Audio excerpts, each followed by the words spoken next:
He was a decent guy, even though he had like 3 marriages and a lot of kids. But he died poor, okay? And Larry, he was an organizer.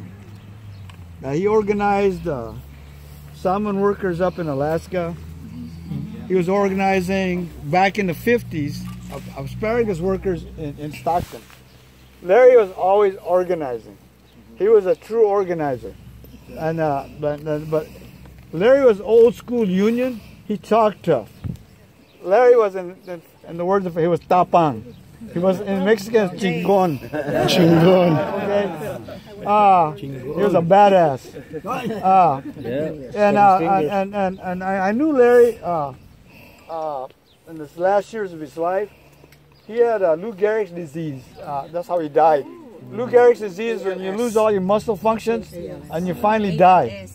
But your brain's still going, but your whole body just quits. It just quits. Larry, our leaders, I'm really kind of mad because we never got, in the history of farm workers, the Filipinos, our role has been diminished. Mm-hmm. We started a goddamn strike. Believe me.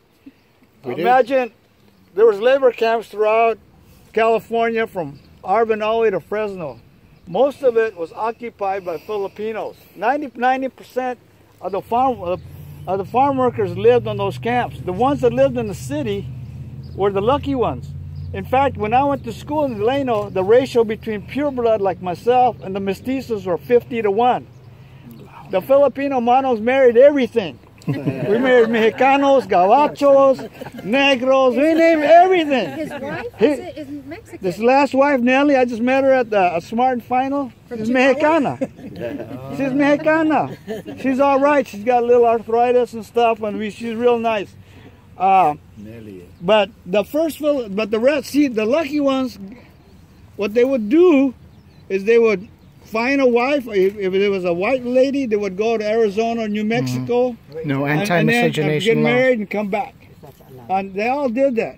A good example. I went to school, when I went to school here in the 2nd grade, I would go to school, I'd pick up Maxie. He was half white, half Mexican, half Filipino. Then across the street, the school is only 4 blocks away, okay? It's very short. Across the street was Pat Sarcita, was half white, half Filipino. Then we went another block, Ronnie Spears, he was black. He was black, and his mother's black, his father's Filipino. And this is just on the way to school. And that's what Delano, it was full of mestizos of every kind. In fact, Sheila, her dad was Filipino, and her grandmother was Tejon Indian, Native American from Tejon. You know, when you pass Tejon on the way down. So we have that. They're called Indipinos. We married anything. We had Filipinos that married Japanese. I mean, we didn't. But the thing was, because there was no Filipinas. They only married, and then the laws prevented you from marrying out of your race. So we got sneaky and left town. And then the truth is, I know a mestizo family, the Pablo Paca, married a Mexicana from San Pedro, which is your neighbor, right? Yeah. And they came to Delano in the 20s. Pablo Paca is 94 today. He's an authentic Filipino mestizo. And he's got a big family. They're all here in Delano. There's 3 brothers and 2 sisters. And they would tell me stories about the history of Delano. The Filipinos been here since 1920. I've met some of the Manongs. Felix Arroyo, he was 104, he died. These guys lived a hard life, but the majority of them, I would say 80% of them lived in the labor camps. And then as we go to Filipino Hall, Alex will tell you the story about the hall. But Manong Larry was a true organizer. He lived that life. He didn't die rich. He died poor. He died with a disease.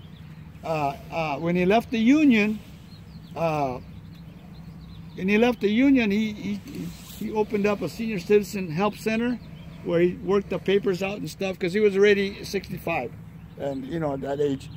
And then I remember I used to visit him, and they called him Seven Fingers because he chopped off 3 of his fingers on his right hand.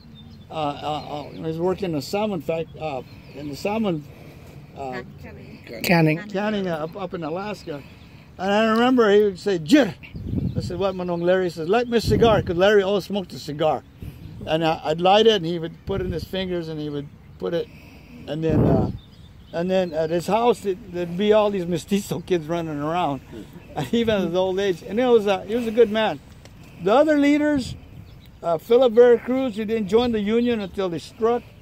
He was the intellectual. Larry was a true leader. He was rough, tough. He didn't take no crap, you know. And then Philip Veracruz was the Mabini. He was the intellectual. Yeah. He was the brains. And then Pete Velasco, he was dedicated. He was a treasurer of the UFW. And he kept books well. Those are when they died unceremoniously. No one paid attention. They just died.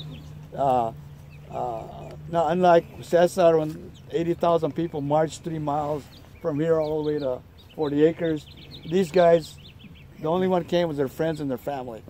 I knew all of them.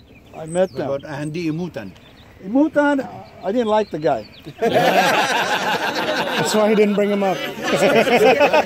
Imutan, okay, the difference was, okay, I'll tell you the story. The real story is when Imutan died, they held the ceremony at 40 acres.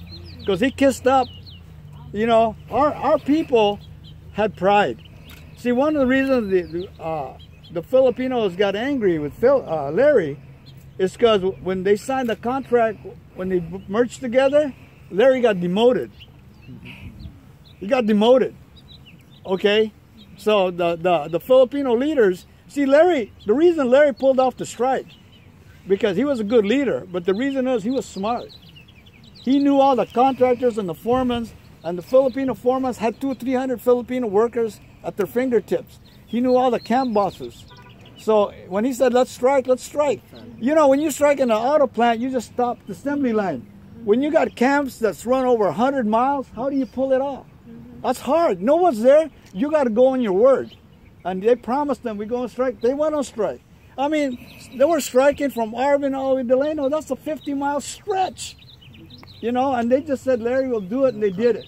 That's the kind of power he had, but he had the power because he knew the Filipino leaders. Why did you not like Andy Imutan? Imutan, because Imutan sold out. Oh, he's the traidor. He's a traitor. He's the only one that made money. When the union, when they all left, he's the only one that made money.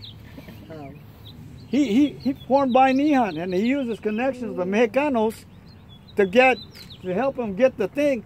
Then 5 years later, they shut him down for mismanagement of money, embezzlement. Okay, so it's a non-profit he formed. Supposedly, but you'll get paid. Yeah. You know, a CEO of non-profit make $100,000 a year. I know because I said.